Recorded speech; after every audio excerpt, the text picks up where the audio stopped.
नमस्कार साथियों, स्वागत है आपका गोल ब्रेकर के यूट्यूब चैनल में। मैं वीके वर्मा आपका स्वागत करता हूं। दोस्तों, इस वीडियो में हम पढ़ने वाले हैं जो संविधान का हमने पॉलिटिक्स की जो हम वीडियो शुरू कर रखे हैं, उसके अंदर हमारा आज 14वां लेक्चर है, जिसमें हम हमारे भारतीय संविधान की विशेषताएं हैं उसके बारे में पढ़ने वाले हैं।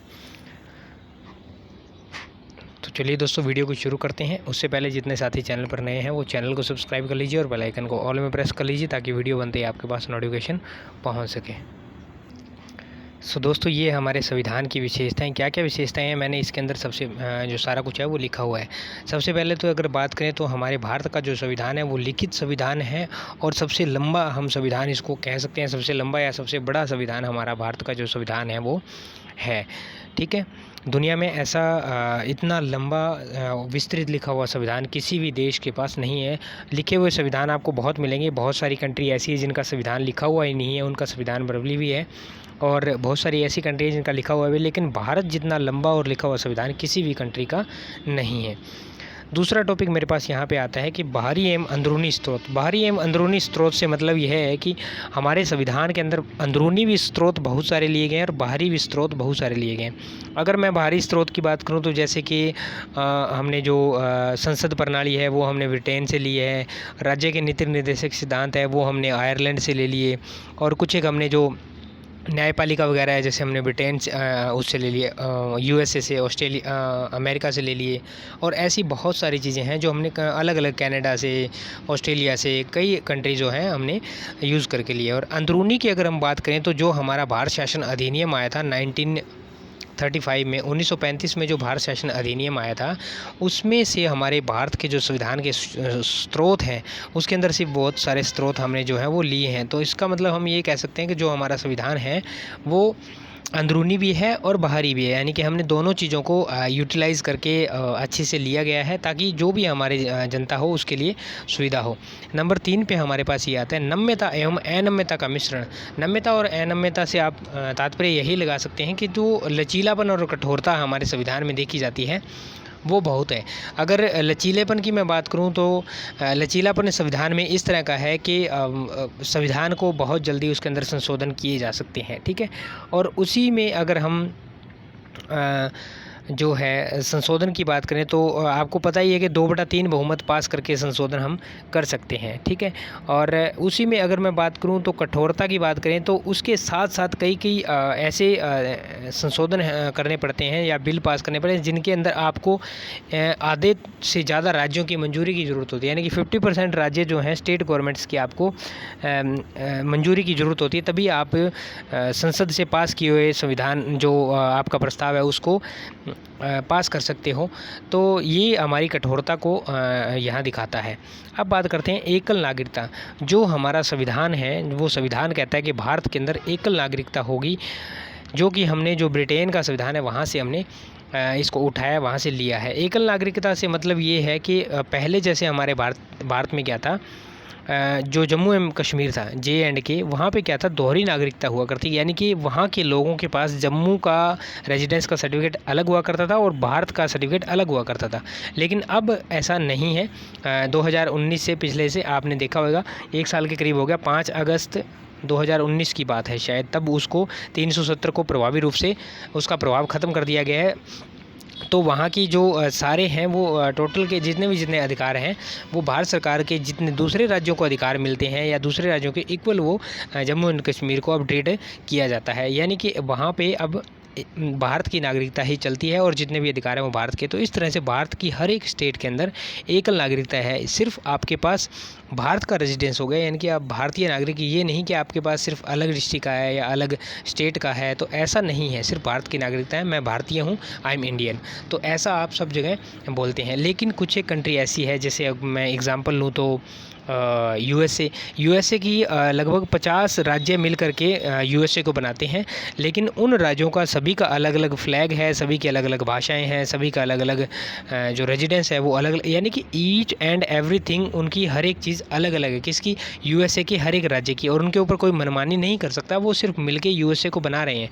वो जब चाहें तो यूएसए को चीर फाड़ करके, तोड़ करके अपना अलग अलग रह सकते हैं। आप कभी भी देख लें, यूएसए बहुत सारी स्टेट्स जो है उनको मिल करके बना है, यूनाइटेड स्टेट ऑफ अमेरिका। ठीक है, तो इसीलिए उसको कहते हैं कि उसका जो झंडा है या भाषा है या फिर उनका नागरिकता है तो सभी अलग अलग है उनकी, यानी कि दो दो नागरिकता उनको मिलती है।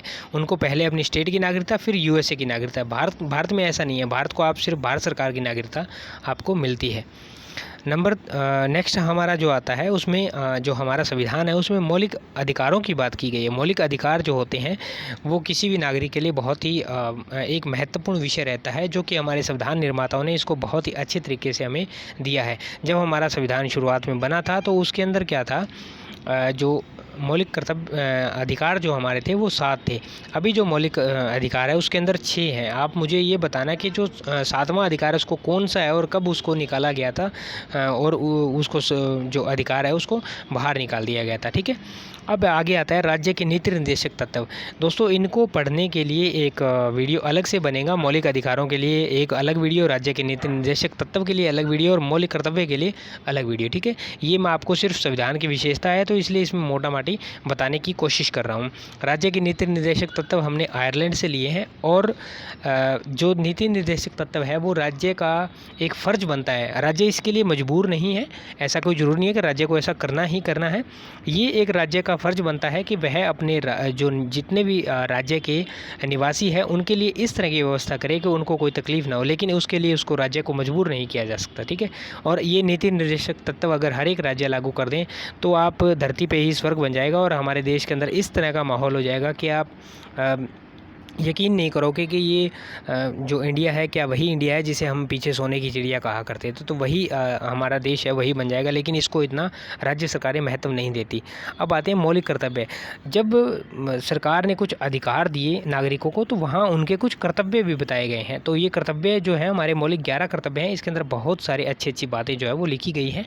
जब हम नेक्स्ट टॉपिक पढ़ेंगे या फिर नेक्स्ट कभी जो मैं वीडियो बनाऊँगा तो उसके अंदर इसको मैं ज़रूर से इंक्लूड करके लूँगा, तीनों जो टॉपिक हैं आपके उनको। ठीक है, अब मैं बात करता हूँ सार्वभौमिक मताधिकार। सार्वभौमिक मताधिकार से तात्पर्य यह है कि हमारे देश में हर एक नागरिक को, चाहे वो औरत हो, चाहे वो स्त्री हो, चाहे वो पुरुष हो, चाहे वो आदमी हो, चाहे वो बच्चा हो, चाहे वो बुजुर्ग हो, चाहे वो किसी भी जाति का हो, किसी भी धर्म का हो, किसी भी वर्ण से हो, किसी भी रंग से हो, चाहे वो अनपढ़ हो, चाहे वो पढ़ा लिखा हो, चाहे वो नौकरी पेशे वाला हो, चाहे वो गरीब हो, चाहे बेरोज़गार हो, सभी को ये अधिकार दिया गया है कि हमारे मत का अधिकार, जिस दिन हमारा मत होता है, वोटिंग होती है, उस दिन सभी को ये अधिकार है कि आप अपने मतानुसार अपनी बुद्धि का इस्तेमाल करते हुए कहीं भी जा कर के आप वोट डाल सकते हैं। कहीं भी मतलब किसी भी जो भी कैंडिडेट आपको पसंद है, जिस भी पार्टी में आपका मन करता है वहाँ जा कर के आप अपना मत का अधिकार यूज़ कर सकते हैं।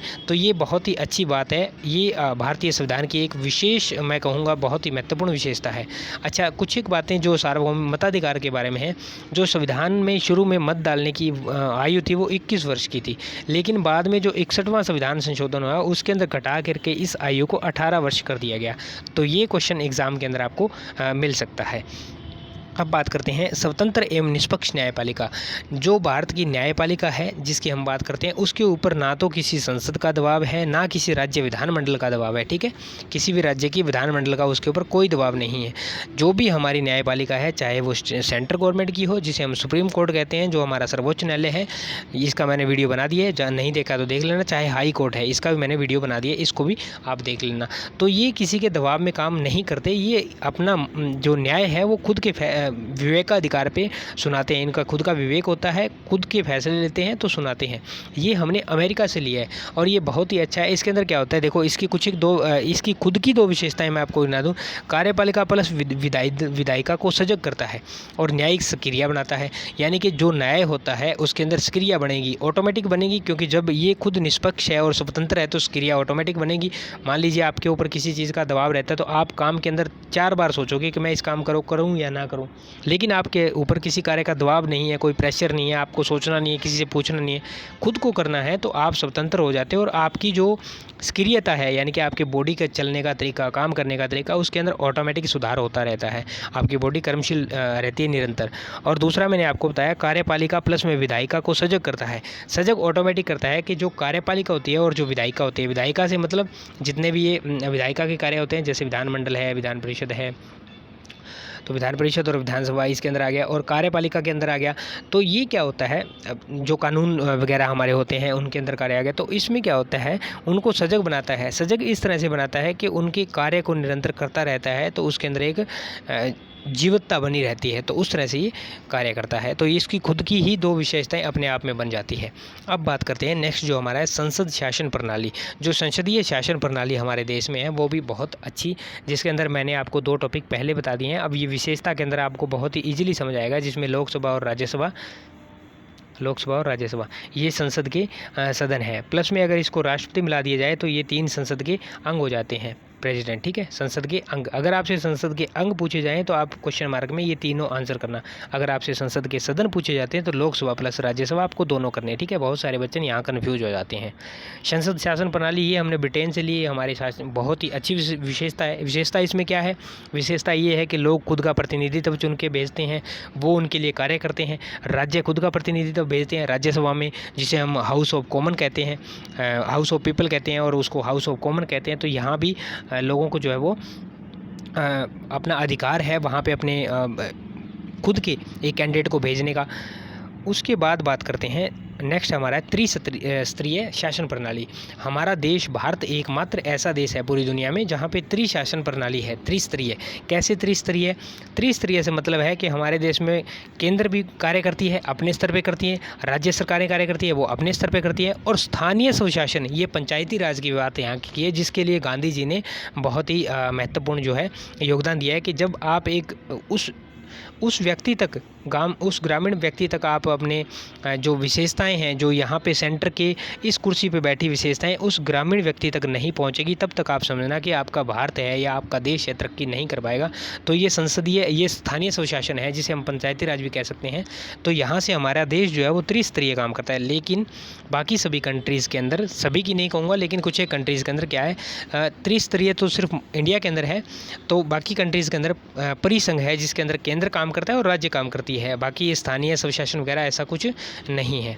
अब बात करते हैं ये चीज़ जो है पंथ निरपेक्ष, ये हमारे संविधान के अंदर जोड़ी गई चीज़ है, वो बाद में डाली गई है। हमारे संविधान में जो शुरू में था उसके अंदर नहीं थी।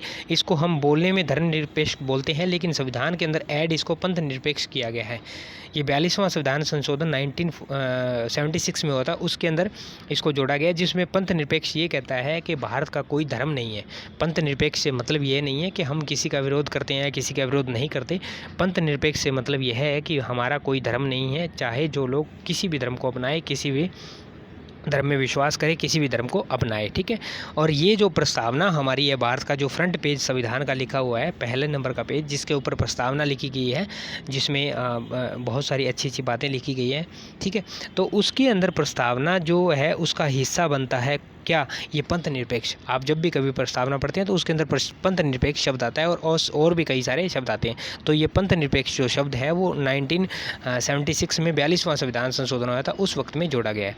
तो दोस्तों ये थी आपके लिए वीडियो। उम्मीद करता हूँ वीडियो आपको अच्छी लगी होगी। जानकारी अगर अच्छी लगी है तो वीडियो को लाइक करें, शेयर करें, और कमेंट करके कोई भी अगर आपका डाउट है तो आप पूछ सकते हैं। अगर आप कुछ सुझाव देना चाहते हैं तो आपका मोस्ट वेलकम है, ज़रूर आप सुझाव दीजिए, मैं आपके सुझाव का स्वागत करता हूं। वीडियो अच्छी लगी है तो शेयर ज़रूर करना, और चैनल पर नए आए तो सब्सक्राइब कर लेना। मिलते हैं नेक्स्ट वीडियो में नेक्स्ट अपडेट के साथ, तब तक के लिए जय हिंद, जय भारत, वंदे मातरम साथियों।